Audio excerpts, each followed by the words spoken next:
Hi guys, Vicky from Try Less Meat and welcome back to my channel. And in today's video I want to talk to you about how to revive kale. This is Cavolo Nero variety and it's just gone all ropey. It's holding no shape, and I just want to show you a little hack that I do to bring this back to life so you can eat it in the next sort of 3-4 days.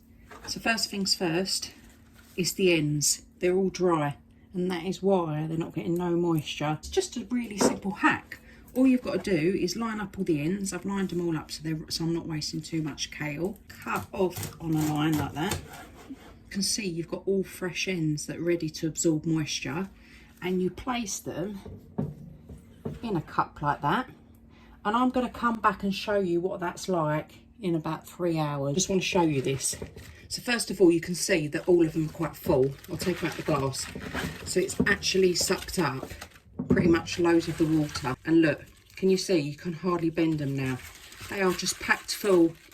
They've sprung back to how they would when you originally bought them. It's just such an easy, quick way to restore it. A lot of people would have just thrown them straight in the bin, and now I can use them in tonight's dinner. So you've got to give it a go. For all things Less Meat and Eco, click that subscribe button for future notifications.